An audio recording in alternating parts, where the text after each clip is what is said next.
Hey there, this is Mr. Icarus, and welcome to part 2 of my dive through the ever more disjointed depths of DNF 2001.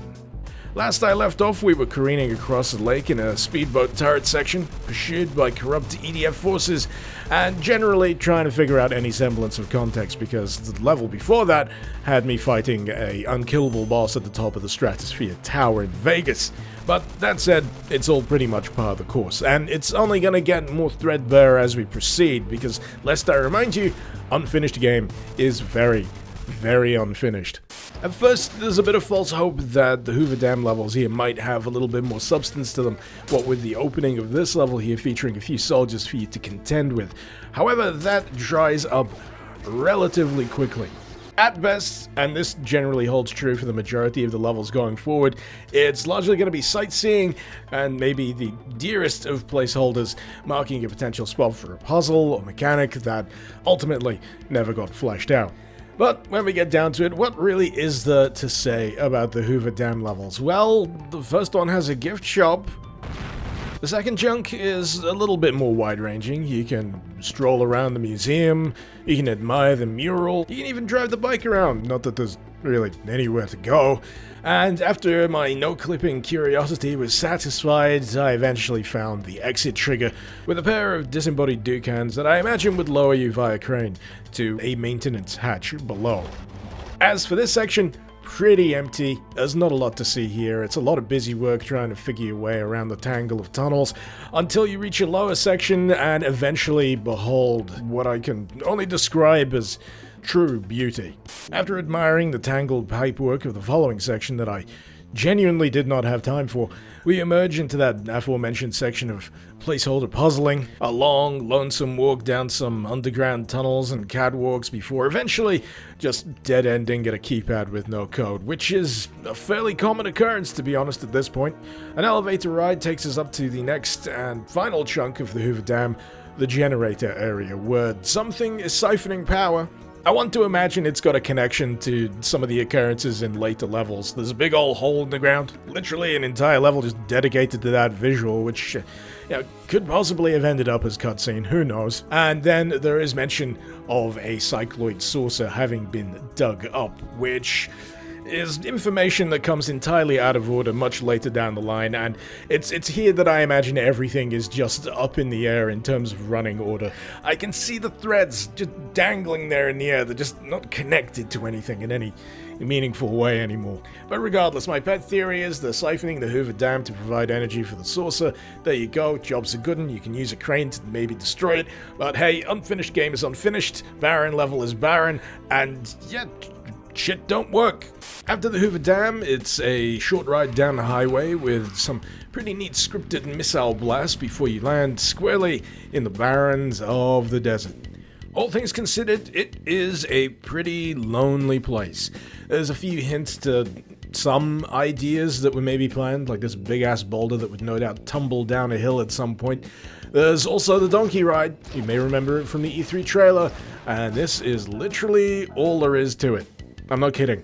You can stay on that donkey as long as you like. It's still not going anywhere meaningful. We've also got that aforementioned big old hole in the ground. I actually delved deeper below the map because something caught my eye in the distance. Took me a goddamn age to just drift all the way over there, and there it is. You're welcome, I guess. And then there's the abandoned mining facility, which seems a fair bit more blocked out than anything else in this particular section. There's no real enemies to speak of, save for a pair right at the end, a return of a cycloid, which was a nice surprise, not to mention his little buddy here, who was more than eager to bite my face off once I antagonized him enough. But yeah, not much else to say. There was clearly some ideas for traversal here, but after that you've got a short section with a minecart track leading across a gorge, which then swiftly deposits you in the ghost town. Now, I imagine the link between the minecart track and the ghost town was going to be much more significant. Evidence for that is in the trailer, what with the minecart chase, which you can indeed access. It does exist, but in terms of anything involving minecarts and mines in general, just seems to be completely absent from the standard run of available levels. So yeah, back to Ghost Town. It's essentially a big fat riff on Tremors. If you've not seen Tremors, you should watch it. It's a fantastic film. There's also a bucket load of sequels, and it is very much diminishing returns. But I digress. The giant worms here are actually shown previously in the abandoned mining facility. They don't really move, so yeah, if you wanted to see that shot of a giant worm eating a donkey, that's right, you'd have to go diving into the E3 map folder, where you can indeed trigger said event. You also get to see Gus here as well. He's very protective about his backside. Hey boy, get away from my ass! But as for the town itself, absolutely dead. Very much the ghost in Ghost Town. Indoor sections are lacking lighting entities for most cases, so yeah, if you really want to go sniffing, you're gonna have to use those night vision goggles. And if you go through the jail, you'll find a hole in the ground leading you to an underground worm tunnel. Again, not much to see, apart from a worm at the end, which does have a little bit of movement, but doesn't really do anything meaningful. I imagine that was going to be saved for an encounter in front of the church here, which has all sorts of trigger switches, but not really any meaningful events. Flicking one at the front here will open the church doors, and rummaging around in the basement will lead you to this very incongruous looking room, which actually serves as a transport link between this level and the next, being the Area 51 Worm Research Facility. Gonna sound like somewhat of a broken record here, but yeah, not a lot going on. Once again, a keypad with no codes, and a largely unremarkable cubicle section. Nothing really there but an activation trigger that I imagine unlocks access to the giant worm pen. As the name implies, this is where you would eventually find the Uber Worm, which, believe it or not, forms the ending flag for this level, and I imagine the intent here is you actually get swallowed by the damn thing. So yeah, the innards are suitably fleshy, very devoid of enemies that do anything, and it is in fact quite a long walk to the back end of the thing, where I imagine something cool would have happened.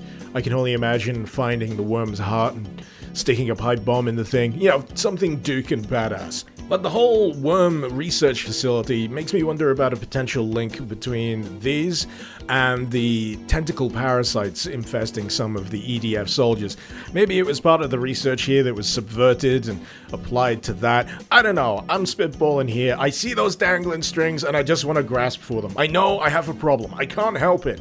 But you know how it goes. One second you're trying to find your way out the backside of a giant worm, and then all of a sudden you're jumping out of a dropship in front of EDF headquarters. Suffice to say, the place has seen much better days. Wow, yeah, much better days. And for what feels like the first time in a goddamn eternity, there's actually something here to shoot.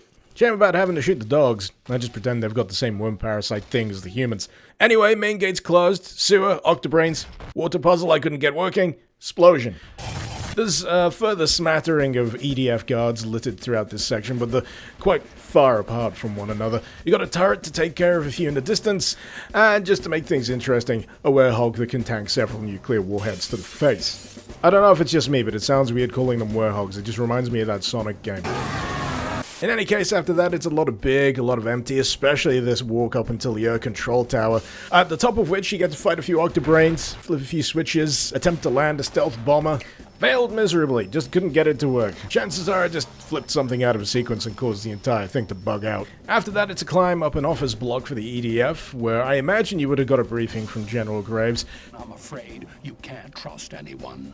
Few things to watch out for here, first of which being the Terminator unit, which I discovered will actually set off electrical discharges once you destroy its primary weapons, and it's just a big old pain in the ass, really. Bomb in the stairwell, that's definitely something you should look out for. Yeah, that's never good. And yeah, corridor full of bug things. Fuck those in particular. In a rare occurrence, you actually get to see yet another slice of E3 video here, but actually occurring natively within the map instead of having to load up a separate hyper-specific version of it. Bullseye. And at the top you get that briefing which I highlighted earlier during the Hoover Dam section. It feels like what they were leading to here would have been really, really neat.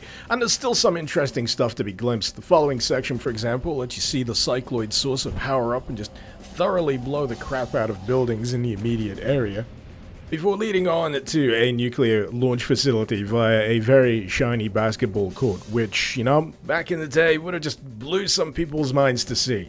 Anyway, the nuclear launch facility is comprehensively fucked. There's no good way I could figure out of getting the sequence of events to work here at all. It's divided into separate chunks depending on what part of the facility you've triggered and need to fix or operate in order to get to the nuclear launch, and I just did not have the time nor patience to unpick that particular knot.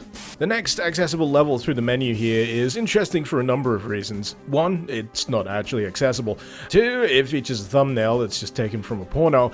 And three, it's listed as chasing Proton in his ship, leading to the suggestion that Proton was having a bit more of a significant hand in events here than most would imagine, especially considering the fact that in the Gearbox release of Duke Nukem Forever, he's largely consigned to DLC. Oh hey, Hollywood Holocaust. Didn't expect to see you here. Explodey barrels? Check. Cycloids in the street? Check. Albeit with automatic weapons instead of lasers, but hey, I can let that slide. Secrets? Check. Even leading round to the RPG. Does the wall still break? It does! Gotta say, it's just real nice to see a recreation of this level done in Duke Forever's 2001 engine. It's pretty robust. It's a solid little level. Granted, there's a few things missing or out of place here and there, but that is entirely forgivable considering the state of the overall build. Plus, there's also the insinuation that Duke is just flat out tripping balls, what with these strange occasional flashes of his partner AI, maybe trying to shake him out of it. And I'm not sure about you guys, but I'm not sure the level used to end this way. I mean, my memory's a little fuzzy. Hey, what do I know? It's just a little deja vu. Bob can't hurt me. Bob can't hurt me. Bob can't hurt me. Oh hey, sorry, I kind of drifted away for a second there. Anyway, Area 51's up next, buried underneath an unassuming building and featuring this actually really cool elevator ride deep into the bowels of the Earth. Shame then that when it comes to the actual facility itself, that's right, you guessed it, not much to see here. Oh boy, we hit gold again. Okay, fine, maybe there's a brief handful of things, but you really have to go out your way to make them work.